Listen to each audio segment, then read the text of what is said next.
What's good, everyone? I'm VenomousStare, and I'm bringing you an Avilo replay, something that I haven't done despite the fact that I've made hundreds of StarCraft videos.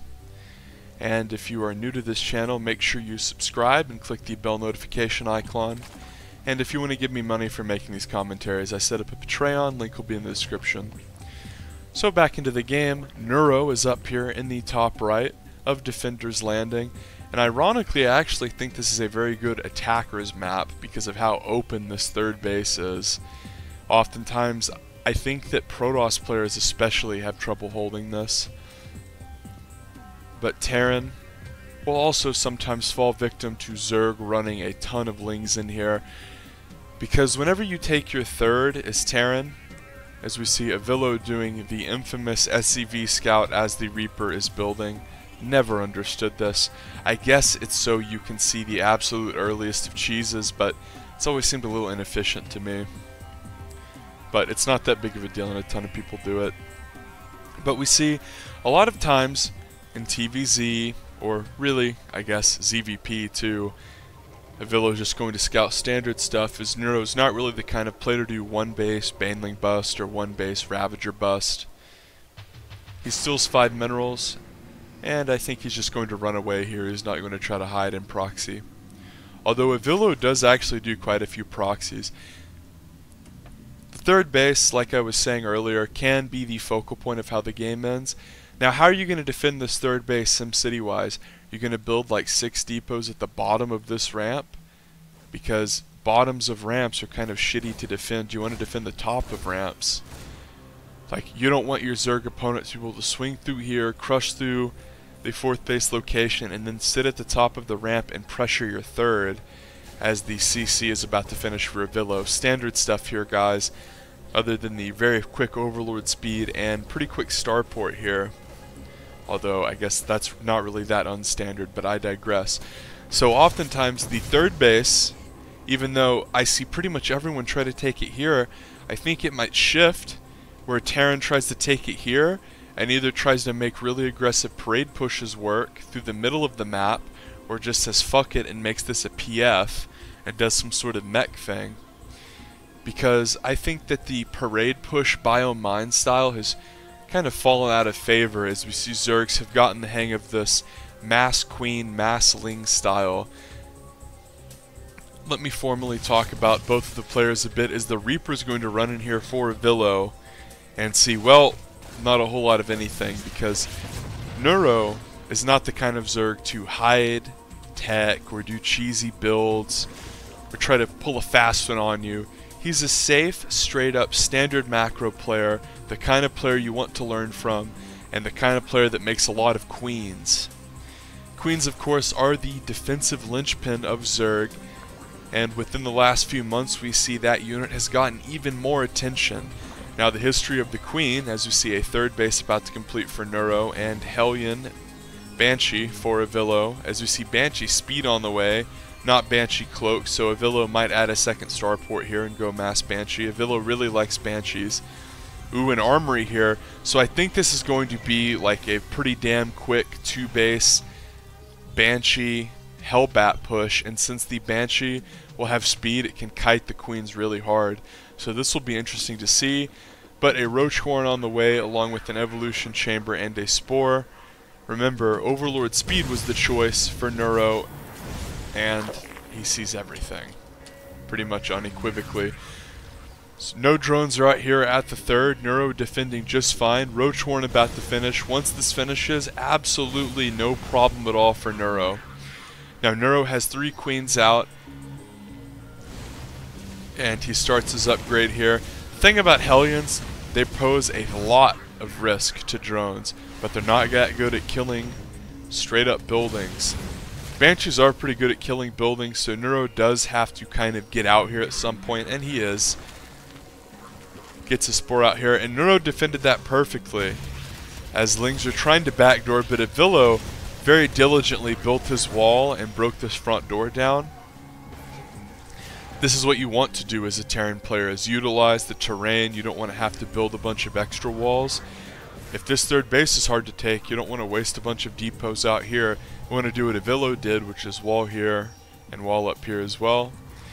Avilo is known for his mech play. It's pretty much the one build that he does exclusively, is mech, pretty much in every matchup. Now Avilo's trying to press out here around the third. Now this third base is actually very good to defend as Zerg if you have creep spread all the way out here, because as the Hellion player, your moves are going to be pretty telegraphed if you just move right up here into this third base location. Now if Avilo was trying to be cute, he would try to move up here and try to run over here, but an Overlord's over here, that wouldn't work. Notice that Neuro has Overlords scattered, not only around the map so he can't get surprised, but around the corners so he can't get caught off guard by drops. He does this even versus Avilo, who pretty much plays exclusively mech. Of course, Avilo is going for mech. We see multiple factories coming down, multiple turrets coming. Continued Banshee production for Avilo as well. His +1 attack is about to conclude. Burrow is about to finish for Neuro. He's starting Muta production as well as +1 attack and Roach speed. This Pult Viking is being annoying, and you really should do this every single game if you're Terran, because this is just soul crushing as Zerg. A good player like Neuro, who is very diligent with his Overlord spread, is going to be annoyed by a play like this, and not annoyed like, oh man, I kind of want to call my opponent a name or something. Like, annoyed in the sense that he's going to have to manually pull back Overlords if he's not careful. And we see that Mutas are out here, and Mutas just decimate Banshees, but Mines are out here, and Neuro has to be very careful, because the tricky thing about playing Avilo is you know that he's going to play for this late game death composition, usually involving Ravens, and you have to toe the line between trying to break someone who is very good at playing defensive and is pretty much playing exclusively to rush into late game, and then trying to play a macro game and get up a big economy yourself. If we go to income, both players are mining very well. Neuro has a 4th base up. Notice his saturation is very, very good. He has the Hydra Den pumping speed, and he was in that weird position where he ran in with Mutas, really wanted to do damage, really wanted to kill a Banshee, but I mean, there's mines out. Really, it takes like one Thor to shut down a lot of Muta, especially since the Thor got a armor upgrade recently. You're not really going to be able to snipe down this Banshee. Let's be honest, with just 4 Mutas, you're not going to be able to do much of anything. Hydra speed is on the way. Still, +1 attack is just about to finish for those Hydras. And the Hive is on the way. The Hydras are just shooting this Rax here. Mech players will very frequently float their barracks over to spot. Now the annoying thing is that if you lose that barracks, you cannot make an orbital. So that really sucks. But Avilo really likes his planetaries, so I dare say it won't be that big of a deal. Blue Flame is coming for Avilo. This is quintessential whenever you go mech. Now I do find it kind of funny that Avilo went for such a heavy Hellion focused opener but didn't get Blue Flame. Now obviously he had a reactored Hellion and he didn't go 2 factories, so it's not that big of a deal. As we see, Neuro shoots a little bit, but is he really going to fight into all of this stuff? Mines go off here. There is a Thor and a few tanks here, but not a lot of tanks, as Neuro has a ton of units, and he might actually break forward here, as Neuro does in fact have an Overseer too.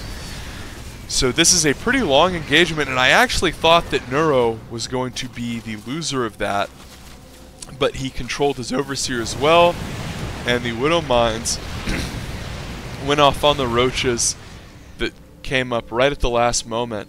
Really, the key of that fight was all of the reinforcements hammering Avilo, originally for Avilo and for me, just looking at the screen, not looking at the minimap.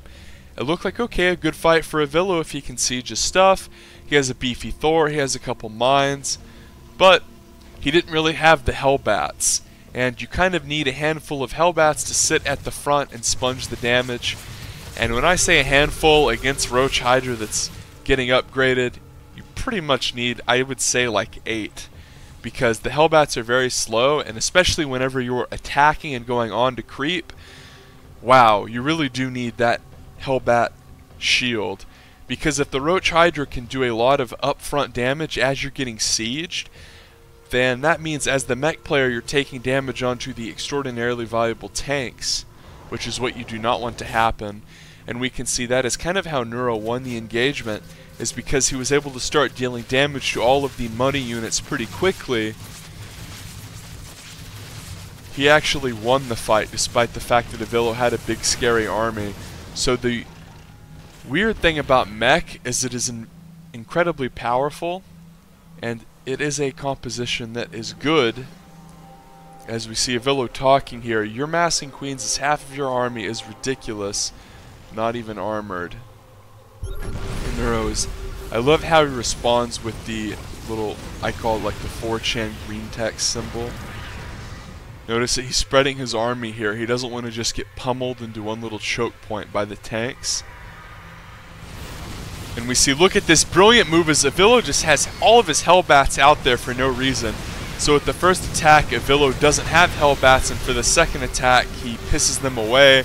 And all of these tanks are clumped up here, and Avilo, instead of splitting his tanks and retreating, just says, yeah, you don't deserve to win this. But 3 Vipers beat 20 tanks. Okay, is he now? I'm wondering, because Avilo's famous for not leaving games, is he going to leave?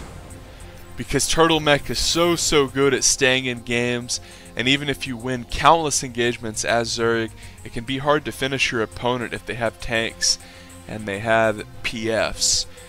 So for Neuro, it is actually just a pullback here, because if he does overextend onto the base of Avilo and Avilo has tank support, wow, what do you know? The slow ass Hydras suddenly get cut to ribbons, and Neuro was in this weird spot. So he does pull back. If you're not sure what to do versus Mech, the best move is probably to pull back, especially if you don't have Swarm Host, because trading moneyed units into Mech is bad.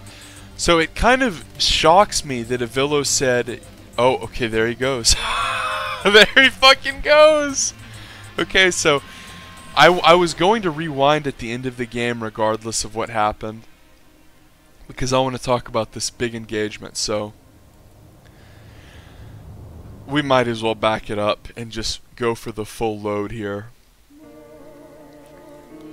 Alright, so Avilo went for that pretty hefty mid-game attack, right? I'm in the correct spot. He hasn't done the mid-game attack. So Avilo has speed Banshees and he's going to have Cloak. Avilo's advantage here is to run around the map and be obnoxious. Neuro can't build mass spore everywhere. Avilo, okay, so I'm going to pause it here. Avilo has 5 speed Banshees, and basically, for all intents and purposes, they have Cloak. So let's look at where Avilo could potentially harass. One thing that I want to note is that Banshees are insanely good versus Zerg, and a lot of times Terran players feel like, oh, once the Zerg scouts the Banshees, they become useless. No, that's not true. As the game goes on and on and on, the Zerg is still perpetually vulnerable to Banshees, and that's something that just doesn't change, and that's something that you don't really realize, I think, unless you play a lot of off-race games. And yeah, I know Avilo plays Zerg, I don't give a shit. He should have had at least 1 or 2 Banshees split out here, because let's look where Neuro can take damage. And let's keep in mind, these are speed Banshees. They're fast as hell. They can pretty much not die. A good player with multitask will be able to pull these away from anything but Fungal and Muta. Do we see Mutatech? Sure. Do we see Muta? Sure. But the Muta, remember, there's only 4 of them, and they have to have an Overseer with them, which is another limitation.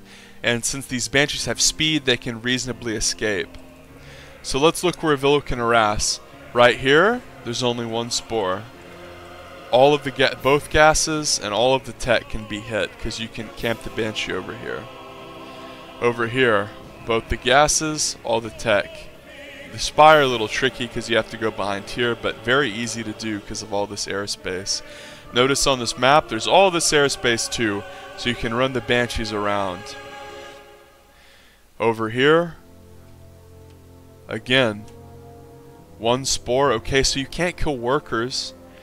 You have 6 Banshees, you can still run them around in groups of 2s and snipe shit. Over here, there's a Queen and an Overseer, so you probably can't do much harassment over here. But again, these queens are mobile. They're spreading creep. They're not siege tanks. You know, they're being moved around constantly. They're not static in their defensive efforts. So remember, Avilo didn't go for cloaked banshees. He went for speed banshees. So the whole point of building all of these fucking banshees was to run around the map and be a prick and do damage and pick apart Neuro. To keep speed banshees in an army like this is kind of nonsensical. So let's look at the composition of the army for Avilo now. He has quite a few Hellions, 11 Hellions, and just 3 tanks. So there is really no reason to push right now. Avilo is in a power trough. He should literally just be defending until he has like 8 tanks. Because whenever you have that many tanks, it just becomes incredibly brutal for the Zerg to deal with until they have Vipers. Notice the hive is about halfway done, so he can't have Vipers. But Avilo is pushing now, when really the most powerful point of his entire fucking army is these banshees that he's invested everything into. So instead of taking advantage of speed banshees and harassing Neuro while he techs into tanks, pushing 2 minutes later and crushing Neuro before he can get Vipers, or I guess not 2 minutes later, but a minute later, and then Neuro of course will be delayed in macro. If he does make Vipers, they won't be able to consume in time to stop the push. So instead, Avilo pushes in his power trough when he doesn't have that many tanks, and then he's trying to push up a ramp into creep spread into an army with nothing else going on the map. He made multiple speed banshees, but doesn't run around with them. And it's the easiest thing in the world in a StarCraft 2 game to just look at one single thing and defend. A good player does multiple things at once to distract their opponent. Even a Grandmaster level opponent will not be able to deal with multi-prong harass all the time. So what does Avilo do?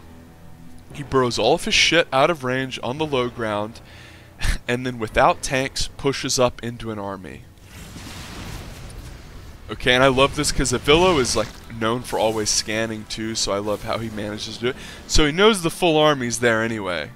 Okay, so he's gonna push up, we'll put it into slow-mo. Banshees have cloak, but instead he's just gonna gargle a bunch of free damage onto the money units he's been massing up all game. Let's think of these as like Zerg mutas. They're like worth their weight in gold. So notice where the Hellbats are. They're all out of position. They have to be leading, they have to be in the front, they have to be taking the damage.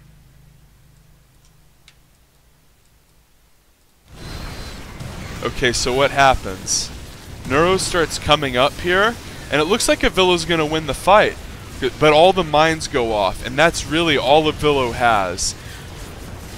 Because remember, he attacked during a power trough. He only had 3 tanks. The way you beat an army like this is to mass tanks. Now Avilo is not one to be told to make more tanks.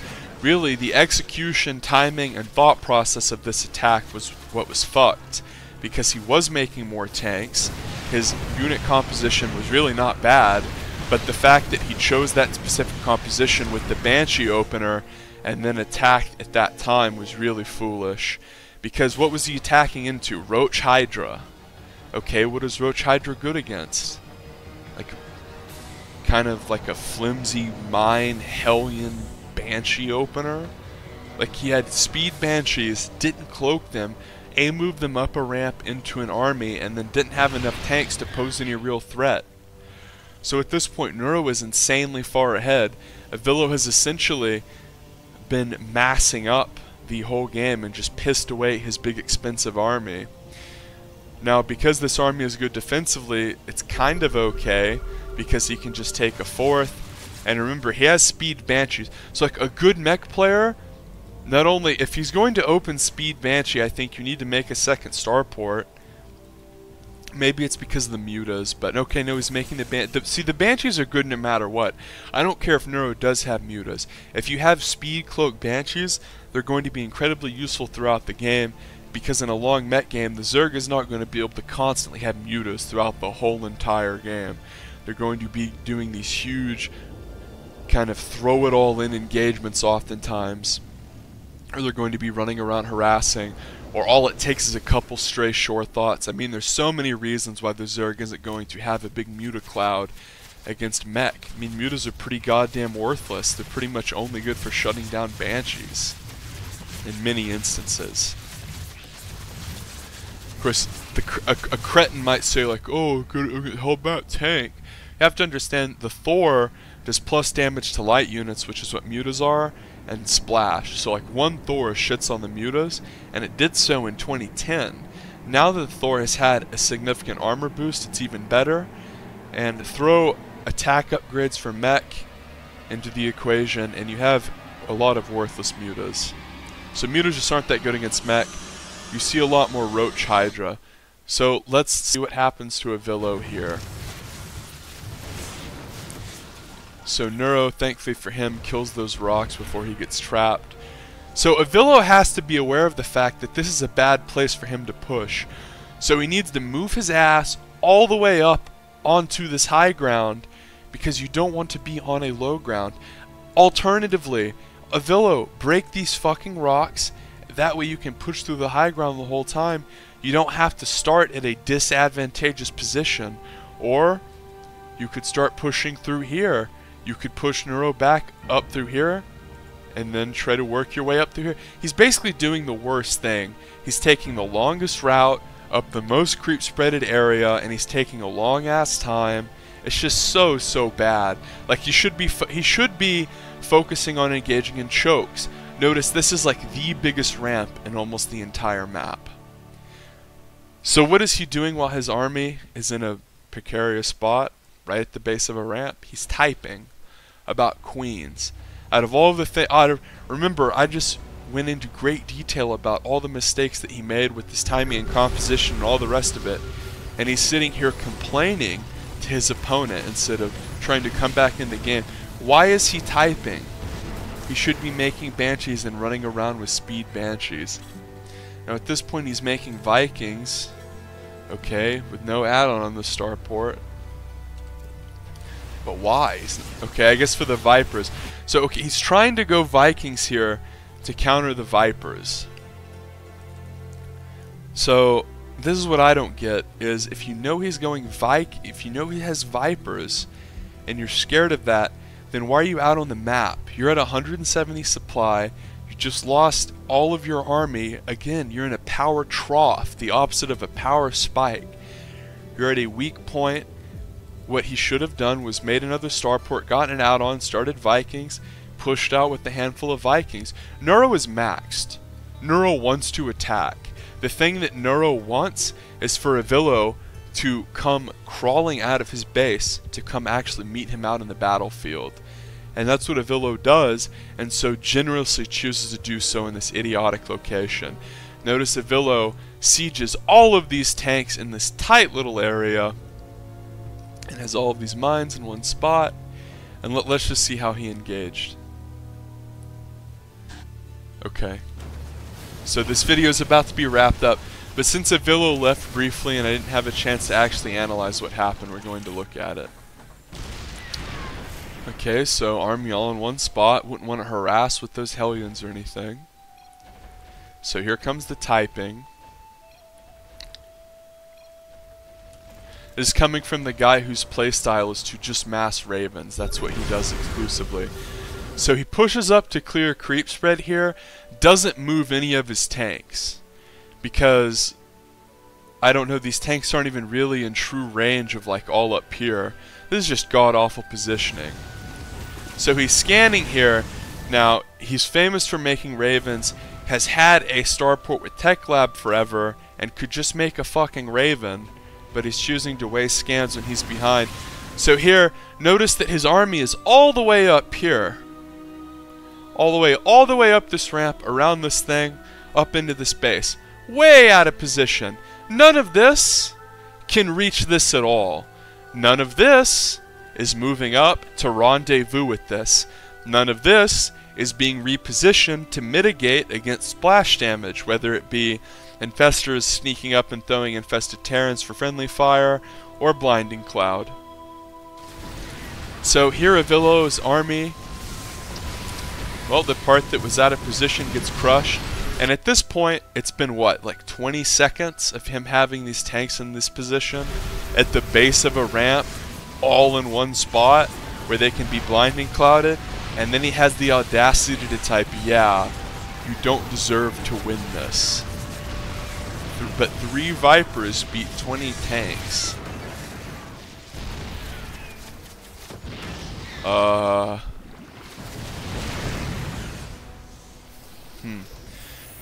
Okay.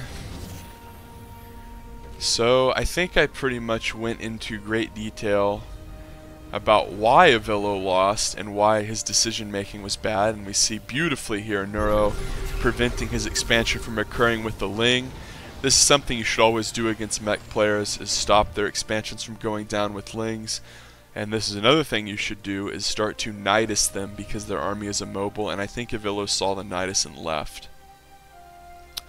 So, in conclusion, Avilo fucked up tremendously over and over, and then had the audacity to complain, all the while moving towards a style that was both talentless and annoying to play against. Moreover, this is coming from the player who is famous for staying in games too long, going as far as to fly all of his buildings in the corner of the map and play for a draw in ladder matches. So not a whole lot of self-awareness here from Avilo. I think he's funny sometimes. I don't think he's a terrible person, but I really hate to see stuff like this. I mean, to tell someone that they don't deserve a win after playing like that is pretty disgusting. So if you like to see Neuro, make sure you subscribe for more. And if you like honest commentary, where I call them like I see them and adequately point out what people did, then make sure you subscribe for more.